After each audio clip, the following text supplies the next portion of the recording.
जानवर तो जैसे अल्लाह ने बनाया वो हमेशा उस ट्रैक पर चलते रहेंगे। उसी मौजू में फिर कुत्ते वुत्तों की बात आ गई कि कुत्ते ना पालें, हलाल जानवर पाला करें, क्योंकि लोग कहते हैं ना कुत्ता बहुत अच्छा जानवर है। जानवर ना अच्छा होता है ना बुरा होता है, वो तो जो खुदा ने उसको बना दिया वैसे ही है, वो अच्छा बुरा नहीं होता। अभी कुछ दिन पहले एक यूट्यूब पे वीडियो थी कि एक आदमी ने 8-10 कुत्ते पाले हुए थे, बड़ी मोहब्बत करते थे कुत्ते। कहीं सफ़र पे जाना हुआ, खुराक डालना भूल गया, वापस आया, कुत्ते भूख से इतने बिलबिला रहे थे कि इसी को खा गए। तो बताओ, कुत्ते अच्छे होते तो इसको खा लेते, मालिक को खा गए बस। मैंने कहा फ़िलहाल तो पेट भरो, फिर देखेंगे कौन मालिक है कौन दुश्मन है। तो अच्छे बुरे इंसान होते हैं। जानवर तो जो अल्लाह ने जैसा बना दिया हमेशा उसी डगर पे चलता रहता है। तभी तो अल्लाह ने जानवर को मुसख्खर किया है। मुसख्खर, मुसख्खर किसे कहते हैं? ग़ुलाम उसको बनाया जाता है जिसकी अपनी ना चलती हो। आप बताओ, आपने किसी को ग़ुलाम बनाया, दुकान में आपने मुलाजिम रखा किसी को, आप उसके ज़िम्मे काम लगा के गए, भाई तू इतने बजे आएगा, इतने बजे दुकान बंद करेगा। चावल की बोरी यहाँ रखी है, आटे की बोरी यहाँ रखी है, बाजरा यहाँ रखा हुआ है, ये डालडा है, ये फलाना है, ये ढिमकाना है, वगैरह वगैरह। कस्टमर जब आए तो पहले उसको डालडे का बताना, पहले चक्की के आटे का बताना, फिर सफ़ेद आटे की तरफ कुछ भी समझाया उसको। वो 8 बजे के बजाय 11 बजे दुकान खोल रहा है। दुकान खोल के 1 घंटा इधर उधर चाय पानी में लगा देता है, कस्टमर को लिफ्ट ही नहीं कराता। तो आप उसको क्या ताना देते हो? आप उसको समझाते हो तो बजाय समझने के उल्टा आपको समझाना शुरू कर देता है। तो आप उसे क्या बोलोगे? तू मेरा बाप है, तू मेरा बॉस है या मेरा मुलाजिम है? यही कहोगे ना उसको। अबे तुझे मैंने मुलाजिम रखा था भाई, वीडियो नहीं बनाए, लिखा हुआ भी है ना। आप उसे क्या बोलोगे? भाई तुझे मैंने मुलाजिम रखा था, तू मेरा बाप बन गया है। यही बोलते हो ना। घर में बाप जब बेटे को कुछ समझाए और बेटा समझने के बजाय आगे से उल्टा अब्बा को समझाना शुरू कर दे, तो अब्बा क्या कहता है? तू मेरा बाप है या मैं तेरा बाप हूं? तो अल्लाह ने इस कायनात में जितनी भी चीज़ें हैं उनके लिए अल्लाह ने ये लफ्ज़ इस्तेमाल किया, वसख्खर लकुम, ये सारी कायनात तुम्हारे लिए मुसख्खर है। मुसख्खर का मतलब ये तुम्हारी मुलाजिम है, ये तुम्हारे काम में बोले जुती हुई है। इतनी बड़ी बड़ी चीज़ें अल्लाह ने बनाई ना, सूरज कितना बड़ा बनाया, कितना आलीशान, उसको भी कहा वसख्खर लकुमुश-शम्स वल क़मर, ये भी तुम्हारा मुलाजिम है। सूरज भी किसकी खिदमत में है? बोलो तुम्हारी। अब इनकी अपनी नहीं चलेगी। देखो, अपनी उसकी चलती है जिसके पास सोचने के लिए खोपड़ी होती है। फौज में जब कमीशन ऑफिसर भर्ती होने के लिए सिलेक्शन का टाइम आता है तो आम जो रंगरूट होता है ना फौजी, उसकी फ़िज़िकल फ़िटनेस को ज़्यादा फोकस किया जाता है, जहाँ तक हमारी नॉलेज है। ऑफिसर की मेंटली फ़िटनेस को ज़्यादा फोकस किया जाता है। ISSB का जो इम्तिहान है उसमें आपके दिमाग का टेस्ट ज़्यादा लिया जाता है, ऐसे ऐसे सवाल पूछे जाते हैं। तो मैं ये अर्ज़ कर रहा था कि ISSB में जहाँ तक हमारी टूटी फूटी नॉलेज है, हमारे भी कुछ रिश्तेदार फ़ौज में गए, वो भी बताते हैं कि क्या चेक किया जाता है? खोपड़ा, मेंटल लेवल चेक किया जाता है, ज़हीन। जो मातहत फ़ौजी होते हैं उनमें ज़्यादा जहानत तो उनमें भी चेक की जाती है कि कुछ है भी कि नहीं, अंदर से बिल्कुल खाली ना हो, लेकिन बहुत ज़्यादा मेंटल लेवल उनका ऊंचा होना ज़रूरी नहीं है। तो इससे उसूल, दुनिया का भी उसूल, शरीयत का भी उसूल कि क़यादत लीडर बनने का हक किसका है? जिसके पास दिमाग है। जानवरों के पास दिमाग, बोलो, नहीं होता, जहानत नहीं होती। दिमाग तो होता है, जहानत नहीं होती उनके पास। क्या मतलब? वो अपनी मर्जी से नहीं करते कुछ। जो आप उनको सिखा दोगे उस पे सेट हो जाएंगे, जो आप उनको सिखाओगे उस पे वो सेट हो जाएंगे। इंसान है जो हर वक्त सोचता रहता है। इसी वजह से पूरी कायनात अल्लाह ने मुसख्खर की है, किसके लिए? इंसानों के लिए, कि ये सब तुम्हारे मुलाजिम हैं। सूरज भी, चांद भी, सितारे भी, जानवर भी, पहाड़ भी, कितने बड़े बड़े जिस्म हैं और जॉब किसकी कर रहे हैं? हमारे यहाँ जॉब, सूरज हमारे यहाँ जॉब कर रहा है। ऑफिस टाइम है उसका सुबह 5 आजकल क्या टाइम चल रहा है पता नहीं, 5:45, ये ऑफिस टाइम है कराची में। 5:45 पे उसको रजिस्टर में हाजिरी लगाना, बोलो, जरूरी। इतनी बड़ी चीज है यार, जमीन से लाखों गुना बड़ा है। हमारी तो कोई 5 रुपए की औकात नहीं है सूरज के सामने। थोड़ा सा करीब आए तो पिघल के मर जाएं हम लोग। ये एथियस लोग जो मुल्हिद है ना, ये यही तो एतराज करते हैं कि मजहब कहता है ये सारी कायनात इंसान के लिए, तो कह रहे हैं इंसान की तो 2 फुट की औकात नहीं है इसमें। इतनी बड़ी बड़ी कायनात, उसमें जमीन एक जर्रे की हैसियत नहीं रखती और उसमें इंसान एक चींटी की, तो खुदा इस इंसान को इतना लिफ्ट क्यों करा रहा है? ये एथियस लोग ना, मुल्हिद लोग एतराज करते हैं। इस एतराज का यही जवाब है कि इंसान की जिसामत को ना देखो। खुदा किसको फोकस करता है? इंसान के माइंड को, दिमाग को। ये बहुत बड़े बड़े हैं लेकिन इनमें खोपड़ी, ये लासानी के कट्टे हैं।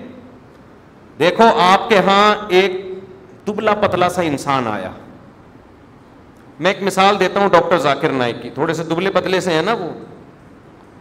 आपके यहां डॉक्टर जाकिर नाइक आए मुलाकात के लिए, इत्तेफाक से आ गए, भी नॉक किया दरवाजा, जी मैं डॉक्टर जाकिर नाइक।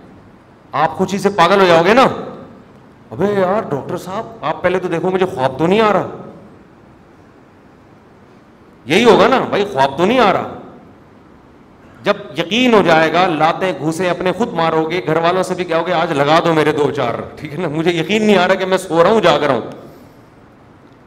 फिर आप बिठाओगे, इकराम करोगे, सेल्फियां लोगे, और आपके यहां लासानी का इतना बड़ा कट्टा आ गया, बैल, बहुत खिला खिला के ने देसी घी पिला के उसको इतना बड़ा कर देते हैं। आप जाओ जरा इनके फॉर्म में देखो, उसको लिफ्ट कराओगे आप? उसको बोलोगे भाई इसको खूंटे से बाहर बांध दो, या घर में सोफे में बिठाऊं क्या मैं इसको? एक आध सेल्फी ले लोगे, चलो ठीक है, ना कोई खुशी से बाँछें खिलेंगी आपकी। अब एक आदमी कह रहे वो डॉक्टर साहब जो इतने दुबले पतले से, इतने से, उनको तो इतनी इज्जत, और ये इतना बड़ा कट्टा, इतना मोटा, इसकी गर्दन इतनी मोटी और इसके मसल्स इतने जबरदस्त, इसको तो आप लिफ्ट ही नहीं करा रहे। ये बड़ा है और वो छोटे हैं, बड़ों की इज्जत नहीं और छोटों की को प्रोटोकॉल। आप क्या कहोगे भाई उनके पास क्या है? ये तो सिर्फ जुस्सा है, ये जो लासानी का कट्टा, इसको डबल भी कर दोगे तो इससे ज्यादा इज्जत इसको नहीं मिलेगी। हाथी भी आ जाए ना इसकी जगह, यही प्रोटोकॉल, घर के बाहर खूंटे से बांधो, 5 रुपए देके बच्चों को सवारी करवाना शुरू करा दो। इससे ज्यादा इज्जत जानवर को, बोलो, नहीं मिलती और मिलनी भी नहीं चाहिए। हिंदुओं ने तो गाय को दे दी, बहुत ज्यादा प्रोटोकॉल दे दिया। हम कहते हैं भाई गाय है तो गाय ना, है तो गाय, वो दिमाग थोड़ी है उसके पास।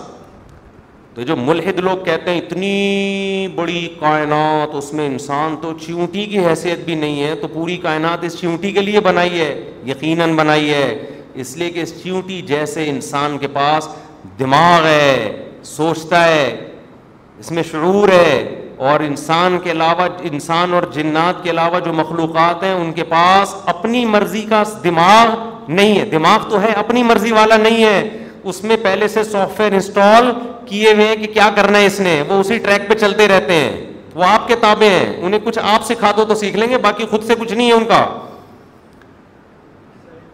देखो ना इंसान ने जानवरों का कैसा बेड़ा गर्क किया है। मुर्गियां एक जमाने में अंडों पे बैठा करती थी, पता नहीं उनकी नस्लें बिगाड़ बिगाड़ के अंडे ही रही जा रही है, अंडे ही रही जा रही है, बैठी रही अंडों पे, ऑटो पे कर दिया उसको। मुझे तो परिंदे पालने का शौक है ना, जानवर, मुर्गियां शुर्गियां, तो मुझे किसी ने बताया मुफ्ती साहब ऐसी मुर्गी आ रही है साल में 365 दिन है, 360 दिन अंडे देगी वो, सिर्फ 5 दिन का बमुश्किल नागा। तो भाई मैंने कहा अंडा बनने में टाइम लगता है यार इतने प्रोटीन होते हैं उसमें। पहले जमाने में मुर्गी जब अपने स्टाइल से चला करती थी, 8 अंडे दिए, 10 अंडे दिए, 12 अंडे दिए, अब वो कहती चलो अब अंडों पे बैठो, इनसे चूजे निकालो, फिर मैं माँ बनूंगी, फिर बच्चों को लेके घूमेंगी। इंसान को मुर्गी का ये अमल बिल्कुल भी पसंद बोलो नहीं। इंसान ने कहा मुझे रास्ते में रोज अंडा खाना होता है, और ये इत्तिकाफ में जाके बैठ गई।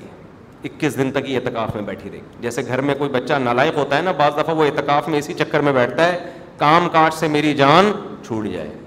बाज़ तो इखलास में बैठ रहे होते हैं, बाज़ इसलिए कि अबे 10 दिन की तो फुर्सत मिलेगी, और बाज़ मियाँ इत्तिकाफ में बैठे हुए होते हैं कि चलो यार बेगम से भागने का एक बहुत बेहतरीन ऑप्शन हमारे पास आया है, इसलिए भी इत्तिकाफ में बाज़ लोग बैठते हैं। तो अब क्या था, इंसान को मुर्गी का ये अमल बिल्कुल भी पसंद नहीं आया कि ये 21 दिन अंडों पे बैठेगी तो तेरा बाप अंडे देगा उस दौरान, अंडे कहां से लाऊंगा मैं, बिजनेस कैसे होगा। इंसान ने मुर्गी में तसर्रुफात करना शुरू, उधर की नस्ल उठा के इससे क्रॉस किया हुआ, बिल्कुल कौमे ख़ानदान अमरीका की मुर्गी को जापान के मुर्गे से क्रॉस करा दिया, फिर जो नस्ल आई उसको थाईलैंड ले जाके उस मुर्गी से क्रॉस करा दिया। फिर वहाँ मुर्गे भी हैरान है यार, नए नए रिश्ते आ रहे हैं, पता नहीं कहाँ कहाँ से, ऐसे तो हमने कभी ख्वाब में भी नहीं सुने। ऐसी ब्रीड लेकर आए और ऐसी नस्ल लेकर आए कि मुर्गी गन पॉइंट पे क्या कर रही है, अंडे पे अंडा, कुड़की नहीं हो रही, मां की ममता का जज्बा उससे निकाल दिया। चूजे भी बगैर मां के पैदा हो रहे हैं। वंस अपॉन अ टाइम चूजे पैदा होते ही अपनी मां की बाहों में आते थे, परों में घुसते थे। अब चूजा भी पैदा होते ही इंक्यूबेटर में पैदा हो रहा है वो, उसके बाद कह रहा है पता नहीं मेरे, ना मेरे बाप का पता चल रहा है ना मुझे मेरी मां का पता चल रहा है।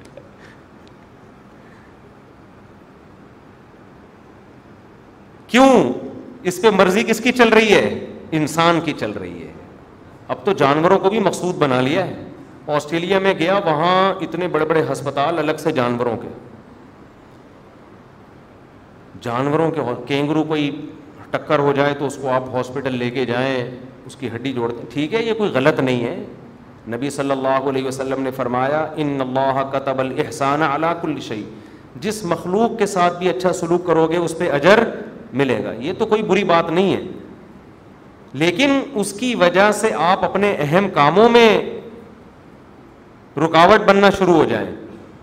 यूट्यूब पे एक वीडियो दिखाई, एक बच्ची ने पूरे कराची से जो जितनी यतीम और बेवा किस्म की बिल्लियां हैं जो लाचार थीं, सारी बिल्लियां लाके घर में पाल ली हैं। बिल्लियों का फॉर्म बन गया घर के अंदर। उनका काम ये, कोई बिल्ली गाड़ी के नीचे आई, टांग टूट गई, उसको उठा के घर लाओ, उसकी मरहम पट्टी हो रहा है कोई। तो अब ये जो आप अपनी सलाहियतों को इसमें इस्तेमाल कर रहे हो, ये शरीयत में पसंदीदा काम नहीं। इसमें आपका टाइम, आपका पैसा इतना सर्फ हो रहा है, ये पैसा आप इंसानों पे सर्फ करते। छोड़ दो भाई उसको, ये फितरत का हिस्सा है, कोई बिल्ली गाड़ी के नीचे भी आएगी, कोई टांग भी टूटेगी, कोई गटर में भी, छोड़ दो इसको। हाँ, कहीं कोई देखा आपने, कोई खुद जानवर पे जुल्म ना करें। कोई एक आध के साथ, जैसे वो हदीस में आता है कि एक शख्स ने कुत्ते को पानी पिलाया, अल्लाह ने बख्श दिया। अब ये तो नहीं कि उसने कुत्ता सेंटर खोल लिया, कोई क्या ख्याल है, कोई ट्रस्ट खोल लिया कि जितने प्यासे कुत्ते हैं हमारे यहाँ फी सबीलिल्लाह उनको रूह अफ़ज़ा पिलाया जाता है। ऐसा थोड़ी किया था। या ये हदीस सुन के क्या सहाबा ने कुत्ते सेंटर खोल लिए थे? बस एक बता दिया भाई, किसी जानवर को अगर आप देख रहे हैं तकलीफ में तो उसकी तकलीफ दूर कर दें बस। कुत्ता सेंटर खोलने का कहीं भी नहीं है कि सहाबा कराम ने फिर आगे बाकायदा सेंटर खोले हुए हों कि जो महल्ले का किसी को कुत्ता नजर आए जिसको खारिश की बीमारी है या उसके कोई जख्म हो गया, तमाम अहबाब से गुजारिश अल फलाहिया मस्जिद से रब्ता करें, सारे कुत्ते आ रहे हैं यहाँ पे जी। तो अपनी सलाहियतों को इंसान किस पे खर्च करे? इंसानों पे। मकसूद कायनात जानवर नहीं है बल्कि क्या है? इंसान है। गैर मुस्लिम तो आखिरत को मानता नहीं है ना, इसलिए वो ये चीजें नहीं समझ में आएंगी उसकी। जो आखिरत को मानते हैं, मजहब को मानते हैं, उनको तो इन चीजों को मानना पड़ेगा। समझते हो कि नहीं समझते? तो इंसान अपनी मर्जी से सही रास्ता भी सेलेक्ट करता है और गलत। तभी जन्नत भी इंसान और जिन्नात के लिए है, गधे घोड़ों के लिए बोलो नहीं। जहन्नम भी इंसान और जिन्नात के लिए है, जानवरों के लिए नहीं है। जानवर कितना ही जुल्म करे जहन्नम में नहीं जाएगा। हाँ, हदीस में यह आता है कि जिस जानवर ने दूसरे जानवर पे जुल्म किया तो बस उतना अल्लाह इंतकाम लेंगे उससे, लेकिन ये इंतकाम भी उलमा का इजमा है सजा के तौर पे नहीं होगा। हदीस में आता है एक सींग वाले बकरे ने बगैर सींग वाले को मारा तो अल्लाह क़यामत में इसको सींग दे के कहेंगे इंतकाम ले ले।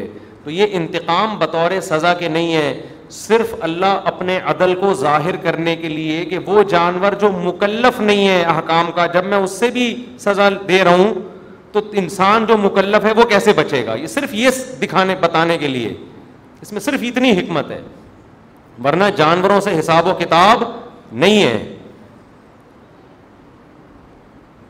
तो मेरे भाई अब क्या है, अब हम आजमाइश में हैं, अच्छे बनो या बुरे बनो।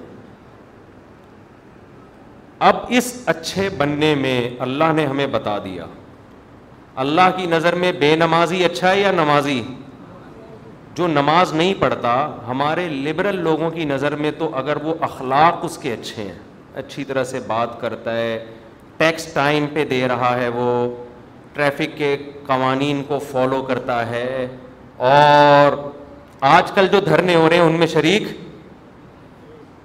आजकल जो हुकूमत की नज़र में जो धरनों में वो अच्छा बिल्कुल भी नहीं है, और जब अपोजिशन के धरने हो तो फिर ये वाले कहते हैं कि वो अच्छा नहीं है। तो हमारे यहाँ अच्छे बुरे का हमारे हिसाब से मैयार है,